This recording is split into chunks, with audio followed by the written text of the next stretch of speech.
Ça, c'est un quartier homosexuel de Bruxelles. Hein. C'est très connu. Et à côté, vous avez la police. Alors, comme c'est un quartier hyper surveillé, alors les gens, ils ont mis ici une bouteille, qui s'appelle une bouteille, où les gens font pipi. Je fais vraiment pipi.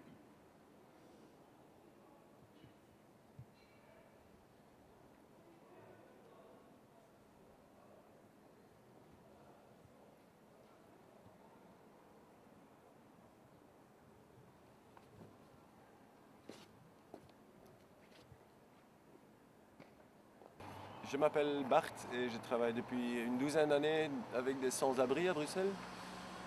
Euh, donc on voit tous les jours pas mal de gens qui vivent dans l'extrême précarité, l'extrême pauvreté.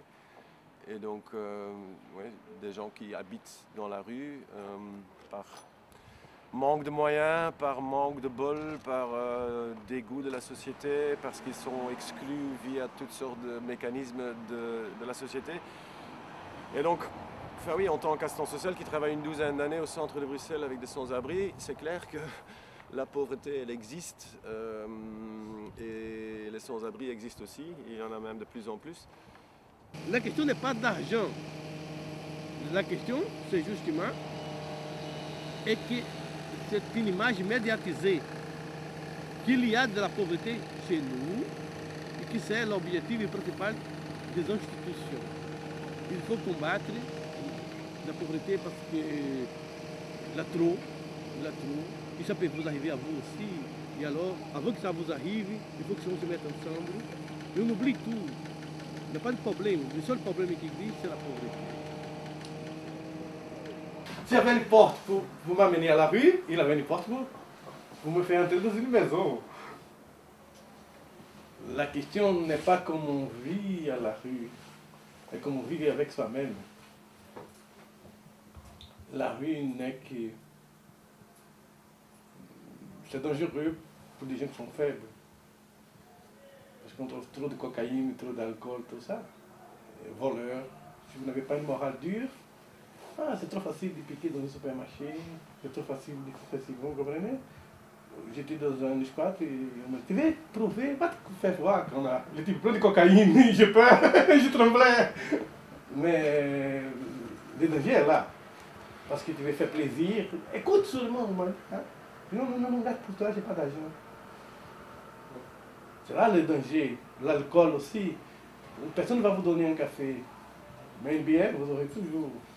Une bière, c'est pas grave, mais une, deux, trois, quatre, cinq riches, ça peut être cool. Le gros problème de la rue, ce sont les problèmes des maisons. Hein. À la rue, n'est fait des problèmes qui arrivent dans les maisons. Il ne faut pas croire qu'il y a des problèmes de la rue. La rue, ce n'est pas un problème, c'est une solution. Les gens qui sont à la rue, c'est parce qu'ils avaient avant des problèmes.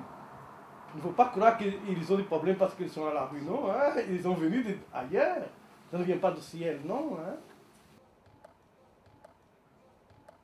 Tout le monde est supposé être actif et travailler, et donc le train de la société passe à toute vitesse et il y a des gens qui ne savent pas suivre ou qui sont jetés du train ou qui ont raté le train, et c'est avec ces gens-là qu'on travaille. Et moi j'ai l'impression que pour l'instant on essaye du côté du gouvernement et du côté du politique de bien cacher cette pauvreté ou d'envoyer des assistants sociaux qui doivent gérer cette pauvreté et qu'on ne fait pas trop de bruit et que ce n'est pas trop visible. Et ce sont des effets un peu négatifs de notre société de luxe, de production et de consommation. Et j'ai l'impression que pour l'instant, ce sont des conséquences qu'on accepte. Tout va très bien, mais bon, il y a un peu de pauvreté, on essaye de gérer ça avec des assistants sociaux. Et nous, en tant qu'assistants sociaux, en tout cas chez nous, on essaye d'être un peu plus critique par rapport à ça et de voir d'où vient cette pauvreté. Et c'est clair que c'est la société qui la produit. Et donc, en tant qu'assistant social, je trouve qu'on doit être un peu critique envers ça et ne pas seulement voir comment on peut à tout prix réintégrer ces personnes qui ne demandent pas d'être réintégrées forcément, mais comment on peut changer cette société pour qu'on ne produise plus cette pauvreté et cette exclusion qui est là. Pour moi, je crois que ce n'est pas très important. Pour un sans-abri, c'est très important d'avoir une place pour dormir, une place pour manger. Et le comptage va venir après, pratiquement. Le reste, c'est politique, c'est théorique. Pour moi, je pense, pour tous les sans-abri, il y a besoin d'une place. Ce n'est pas suffisant en place comme Pierre d'Angle, 48 places et reste 50 en haut. Je sais, c'est trop cher. Et après va venir le comptage. Pour un sans-abri, c'est très important d'avoir une place pour dormir. Oui, on est dans la rue. Quand je fatigue, je tape toujours des abris d'autres villes, à Liège ou je sais pas, à Charleroi. J'ai passé 5 jours à Charleroi, j'ai passé 7 jours, je crois, à Liège, une nuit non à Thermos. Non, je ne sais pas s'il y a un abri de nuit à Verviers. J'ai cherché, mais je n'ai pas trouvé. Là, vraiment, j'en ai toujours dans des villes comme ça. Il y a des gens qui pensent, j'ai rencontré des gens, des amis algériens, des m'ont dit, à tourner, il y a un abri de nuit. Moi, je vais essayer avec celle de Charleroi. À Jumet, quoi. J'ai commencé à dormir d'ici à la gare centrale, je revenais ici et je vais revenir de retour jusqu'à Mondebro.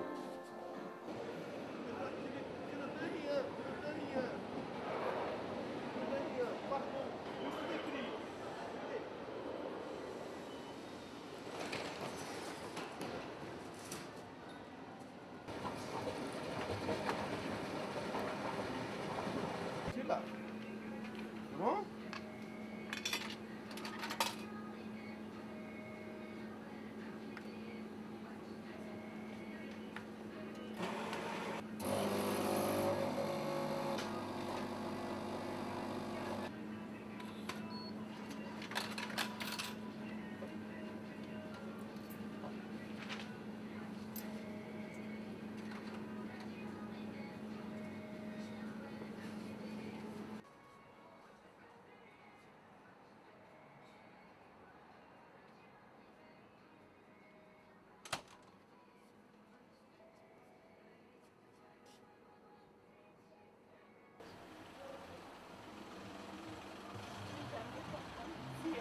La société produit, c'est clair. La façon comment la société est organisée, tu dois travailler, tu dois produire, tu dois être actif, sinon tu ne participes pas ou tu n'appartiens pas à cette société et tu te trouves dans les marges. Et là, ça peut, c'est un peu, on peut trouver son chemin dans les marges en étant artiste, en vivant alternativement. Mais c'est pas évident. Et donc, moi, je crois vraiment que c'est la façon que la société est organisée qui crée cette pauvreté. Et je crains aussi que pour l'instant, il n'y a pas une volonté ni politique ni économique de vraiment vouloir changer quelque chose à ces mécanismes qui produisent cette pauvreté. Euros que font l'index en plus sur un loyer fait que parfois il faut prendre un choix. Ouais. Tu dois choisir. Ou tu es abrité sous un toit, ou tu te nourris. Mais tu ne sais pas faire les deux. Tout le monde est d'accord, les services sociaux ne rendent pas service aux sans-abri, non. Hein? Ils rendent service à eux-mêmes. C'est une institution qui doit vivre de ça. C'est un service qu'elle vend. Parce que quand vous allez, comment ça s'appelle, prendre chez Google, vous croyez que c'est tout gratuit, là vous vous trompez. Et ça rapporte beaucoup. Vous savez que ça rapporte beaucoup. Même ce qu'on appelle gratuit, ce n'est pas tellement gratuit parce que vous êtes un chiffre dans l'auditoriat, dans l'audimat, à eux. Donc les services sociaux, ils sont là pour défendre l'institution, pas l'individu, pas les usagers. Quand les banques sont menacées, il y a des milliards qu'on trouve pour sauver les banques. Mais pour aider des personnes qui sont dans la rue, créer des logements sociaux, créer des autres formes alternatives de logement, investir dans des logements pour des classes les plus pauvres, ça il n'y a pas d'argent, il n'y a pas la volonté de le faire. Et donc je crains que ça doit s'empirer encore beaucoup plus avant que les gens vont se révolter Et donc pour l'instant, il n'y a pas encore assez de misère pour qu'il y a vraiment un changement qui va se faire. Mais c'est vrai, c'est seulement au moment que ça va vraiment pas ou vraiment plus et qu'il y a les gens qui vont sortir dans la rue et qui vont commencer à casser les choses, qui vont peut-être vraiment réfléchir à... Mais en fait, il y a eu une conférence il y a 2 ou 3 jours, je ne sais plus très bien. Et les gardiens nous ont dit qu'il y avait des grosses têtes qui allaient venir.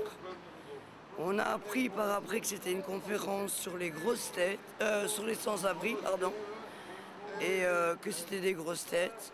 Et ils nous ont demandé de quitter les lieux parce que ça faisait pas très propre de nous voir dans la gare.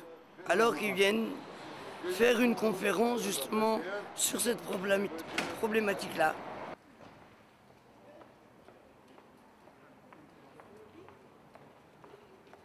Et donc voilà, c'est à partir de là que chez nous, on a commencé aussi à occuper des bâtiments qui sont vides avec des personnes sans abri pour créer du logement. Et c'est un acte un peu de désobéissance civile, ou c'est un peu illégal d'occuper ces maisons, mais il y a de plus en plus d'associations, mais aussi des personnes qui vivent dans la précarité ou dans la rue, qui sont prêts à faire ce pas ou à participer à ces actions d'occupation.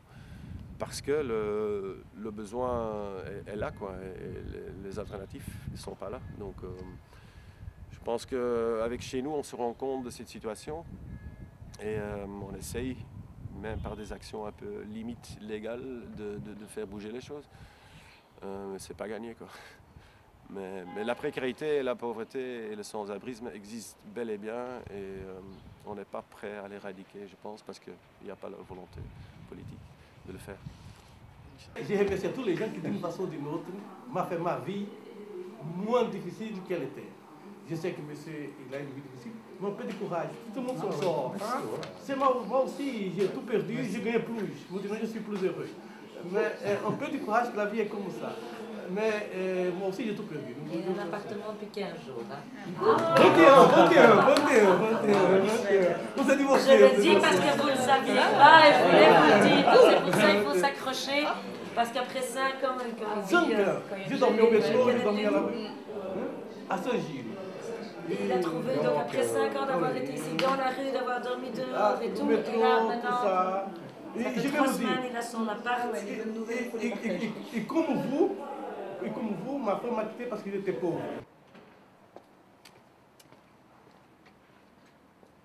Ah ben monsieur, j'espère que tout le monde ne tombe pas dans la merde comme moi. Surtout les petits-enfants. Je suis déjà 18 ans dans la rue et j'en ai ras-le-bol.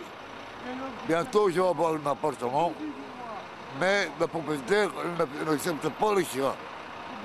Donc j'ai un problème, je reste dans la rue.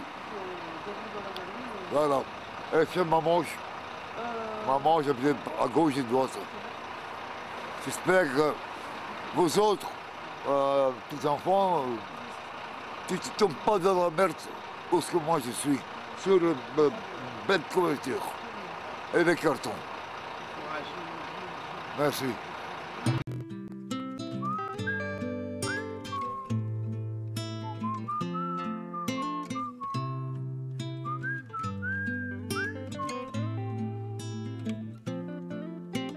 L'animal geint et les hommes se plaignent, l'homme crève de faim et les autres le dédaignent. L'animal et l'être humain à la même enseigne, quelle est cette folie que l'on nous enseigne? La ville est devenue un zoo, les gens vivent ou agissent comme des animaux, coincés dans leur pauvre petite ville, pire que derrière des barreaux, ou bien enfermés dans des cages qu'on est fiers d'appeler